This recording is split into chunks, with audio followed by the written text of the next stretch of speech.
Assalamualaikum warahmatullahi wabarakatuh. Perkenalkan, nama saya Pepi Arianti, NIM 20042036, jurusan Ilmu Administrasi Negara, mata kuliah Manajemen Sumber Daya Manusia Sektor Publik. Dosen pengampu yaitu Ibu Yulia Hanoselina, SIP MAP. Saya akan menjelaskan materi tentang pendekatan pengelolaan sumber daya manusia. Manajemen sumber daya manusia merupakan manajemen yang menitikberatkan perhatiannya kepada faktor produksi manusia dengan segala kegiatannya untuk mencapai tujuan perusahaan. Yang pertama yaitu pendekatan HRM, Resource Management.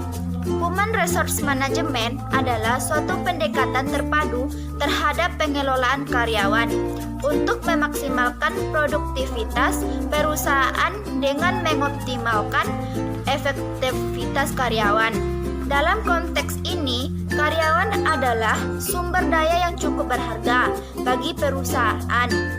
Tujuan utama dari HRM adalah memanfaatkan karyawan secara efektif, mengurangi risiko, serta mencapai tujuan perusahaan. Berikut ini adalah masalah yang dijumpai dalam HRM adalah payroll. Tanggung jawab utama perusahaan terhadap perusahaan adalah pengajian atau payroll. Jumlah karyawan dan komponen gaji yang banyak seringkali menyebabkan masalah dalam keakuratan payroll. Hal ini berpotensi terjadi kesalahan hitung gaji dan karyawan akan menerima gaji yang kurang atau kelebihan. Ketika perhitungan payroll sudah tidak akurat, maka kredibilitas perusahaan pun akan dipertanyakan. Kesalahan dalam proses payroll juga dapat menyebabkan laporan payroll menjadi tidak valid. Untuk mencegah masalah dalam payroll di masa mendatang, perusahaan sebuah solusi berupa sistem payroll tersebut terpusat dengan menyatukan informasi dan komponen payroll. Sebagian masalah terkait payroll dapat diselesaikan secara otomatis, yaitu cuti karyawan. Menurut Undang-Undang Ketenagakerjaan tahun 2013, karyawan yang berhak mengajukan cuti adalah karyawan yang sudah berturut-turut bekerja di perusahaan selama 12 bulan atau setahun. HRD akan menerima pengajuan cuti kemudian memprosesnya. Akan tetapi, proses pemberian cuti tak selalu berjalan mulus. HRD sering merasa kesulitan untuk mencari data dan informasi karyawan, karena data dan informasi tersebut tersimpan lebih lama yang secara terpisah, sehingga karyawan yang harus menunggu lebih lama. Tentu ini akan sangat menyebalkan jika karyawan mengajukan cuti untuk keperluan mendesak seperti adanya anggota keluarga yang meninggal, yaitu absensi. Absensi dan kehadiran akan berpengaruh banyak terhadap kedisiplinan karyawan.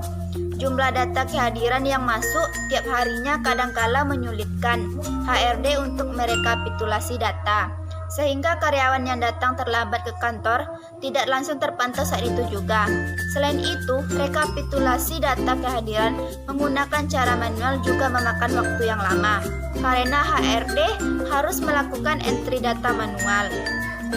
Karena data kehadiran tak terkoneksi dengan sistem, data kehadiran yang masuk juga berpotensi dimanipulasi oleh karyawan yang tak bertanggung jawab. Oleh karena itu, pentingnya untuk menyimpan catatan kehadiran dengan akurat. Catatan ini juga dapat menjadi acuan untuk menilai kedisiplinan karyawan. Rekrutmen karyawan. Perusahaan terkadang perlu merekrut karyawan baru karena sebagai alasan seperti peningkatan cakupan proyek, kebutuhan keterampilan baru, karyawan lama mengajukan resik, dan lain-lain. Saat merekrut, HRD menghadapi tantangan besar, yaitu memilih kandidat yang terbiasa dengan lingkungan dan budaya perusahaan. HRD harus memilih kandidat yang tidak hanya ahli secara teknis, tetapi juga secara kemampuan sosial dan berkomunikasi. Perusahaan tidak bisa menerima output yang diharapkan dari karyawan yang tidak dapat bersosialisasi dan berkomunikasi dengan baik. 5 yaitu retensi karyawan. Mempertahankan karyawan sama sulitnya dengan merekrut karyawan baru. Retensi karyawan sangat penting untuk meminimalkan tingkat turnover karyawan. HRD berkewajiban untuk membuat karyawan merasa sebagai bagian dari perusahaan. Karyawan dengan pengetahuan profesional dan kemampuan teknis yang tinggi sangat dibutuhkan di pasar tenaga kerja, sebab karyawan tersebut memiliki kemampuan untuk membuat perusahaan unggul dalam kompetisi. Karyawan seperti itu adalah aset yang tak ternilai bagi perusahaan maupun, dan HRD harus fokus membuat mereka senyaman mungkin bekerja di perusahaan. Tujuan HRM. Tujuan utama dari manajemen sumber daya manusia adalah untuk memastikan bahwa organisasi mampu mencapai keberhasilan melalui orang. Tujuan lain dari HRM adalah sebagai berikut. Yang pertama, tujuan organisasional ditujukan untuk dapat mengenali keberadaan manajemen sumber daya manusia dalam memberikan kontribusi pada pencapaian aktivitas organisasi. Yang kedua, tujuan fungsional ditujukan untuk mempertahankan kontribusi departemen pada tingkat yang sesuai dengan kebutuhan organisasi.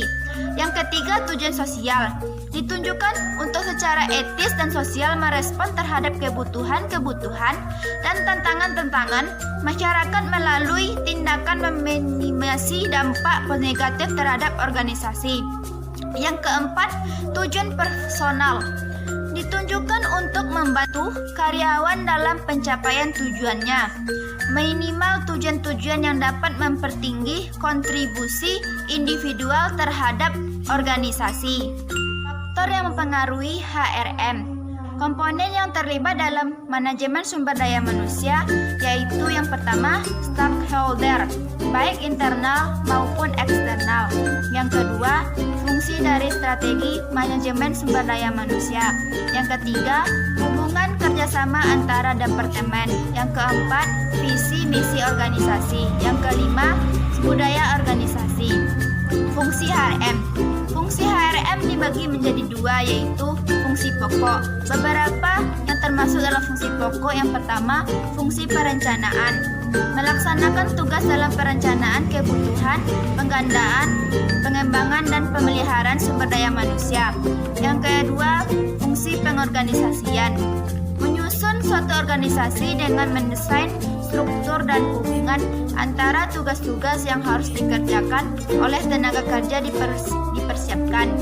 Yang selanjutnya, fungsi pengarahan, memberikan dorongan untuk menciptakan kemauan kerja yang dilaksanakan secara efektif dan efisien. Fungsi pengendalian, melakukan pengukuran antara kegiatan yang dilakukan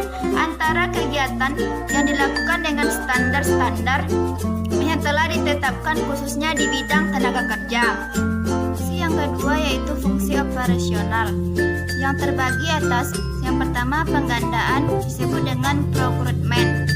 Yang terbagi juga beberapa penggandaan. Yang pertama perencanaan sumber daya manusia, penentuan kebutuhan tenaga kerja baik secara kuantitatif maupun kualitatif. Yang kedua penarikan atau perekrutan calon tenaga kerja, recruitment, menarik sebanyak-banyak mungkin calon tenaga kerja yang memenuhi persyaratan yang dibutuhkan dari sumber-sumber tenaga kerja yang tersedia. Yang ketiga seleksi disebut dengan selection, proses pemilihan tenaga kerja dari sejumlah calon tenaga kerja yang dikumpulkan melalui proses rekrutmen.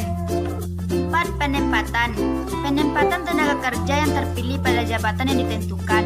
5. Pembekalan, untuk memberikan pemahaman kepada tenaga kerja terpilih tentang deskripsi jabatan, kondisi kerja, dan peraturan organisasi. B. Pengembangan. 1. Pelatihan dan pengembangan. 2. Pengembangan karir. C. Pemeliharaan. 1. Kompensasi jabatan, usaha pemberian balas jasa atas prestasi yang telah diberikan oleh tenaga kerja. Yang kedua, integrasi, menciptakan kondisi integrasi atau persamaan kepentingan antara tenaga kerja dengan organisasi yang menyangkut masalah motivasi, kepemimpinan, komunikasi, konflik, dan konseling. Yang ketiga, hubungan perburuhan, pembahasan masalah perjanjian kerja, perjanjian pemburuhan, kesempatan kerja bersama sampai penyelesaian perselisihan perburuhan. 4. Pemisahan atau pemutusan hubungan kerja, Menyangkut masalah pemutusan hubungan kerja. Pendekatan HCM, Human Capital Management. Pendekatan Human Capital merupakan suatu pemikiran yang menganggap bahwa manusia merupakan suatu bentuk kapital atau barang modal sebagai barang-barang modal lainnya dan atau sebagai aset perusahaan. Human Capital menekankan pada pengertian bahwa manusia merupakan salah satu modal utama dalam perusahaan dengan nilai dan jumlah yang tidak terhingga, yang dapat dikelola dalam suatu proses, yang pada akhirnya dapat menghasilkan value yang lebih bagi perusahaan. Sumber daya manusia atau human capital memiliki 5 komponen, yaitu individual capability, individual motivation, leadership, organizational, climate, dan workload effectiveness. Setiap komponen memiliki peranan yang berbeda dalam menciptakan human capital perusahaan yang akan menentukan nilai sebuah perusahaan. Oleh karena itu, mengingat peran SDM yang begitu besar dalam perusahaan, maka manajemen perusahaan harus lebih proaktif menjadikan SDM-nya sebagai human capital yang perlu diberi perhatian dan pengembangan secara terus-menerus sesuai dengan kedinamisan lingkungan bisnis. Ada beberapa komponen human capital management. Yang pertama, individual capability. Kecakapan individu dapat dibagi ke dalam 2 bagian, yaitu kecakapan nyata, actual ability, dan kecakapan potential ability. Kecakapan nyata yaitu kecakapan yang diperoleh melalui belajar, achievement atau prestasi yang dapat segera didemonstrasikan dan diuji sekarang. Kecakapan potensial merupakan aspek kecakapan yang masih terkandung dalam diri individu dan diperoleh dari faktor keturunan.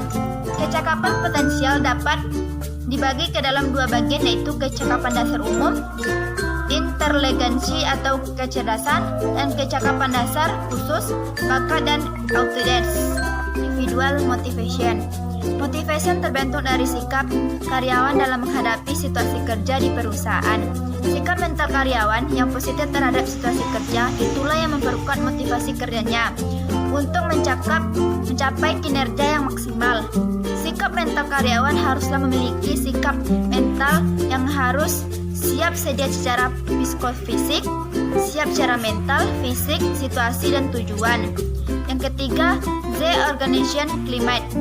Budaya organisasi adalah sistem nilai organisasi yang dianut oleh anggota organisasi, yang kemudian mempengaruhi cara bekerja dan berperilaku dari para anggota organisasi. Karena kerja yang kondusif akan mendorong karyawan untuk memberikan kontribusi yang maksimum pada perusahaan. Karyawan yang merasa puas terhadap perusahaan tempat dia bekerja, kemungkinan besar akan memilih terus bekerja di tempat tersebut. Walaupun banyak muncul peluang tawaran pekerjaan di tempat lain. Apabila karyawan sudah mempunyai keterikatan yang kuat dengan perusahaan, maka mereka akan bekerja keras demi perkembangan perusahaan. Yang keempat, workload effectiveness.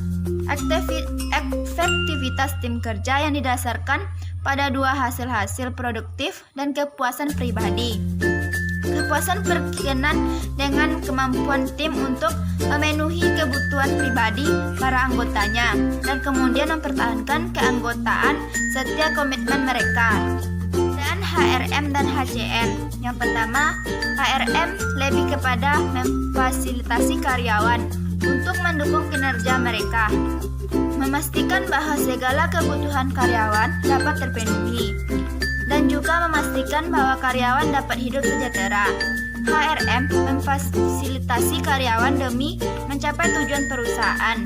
Secara garis besar, HRM merupakan strategi atau rangkaian langkah-langkah dan pendekatan untuk mengelola atau menggunakan sumber daya manusia untuk mencapai suatu tujuan goals yang ditetapkan perusahaan organisasi.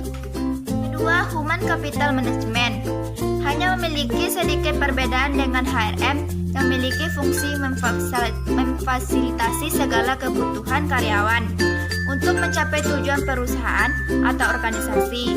HCM memandang bahwa sumber daya manusia adalah aset berharga untuk perusahaan yang apabila dikembangkan dan dimanfaatkan dengan baik akan sangat menguntungkan bagi perusahaan.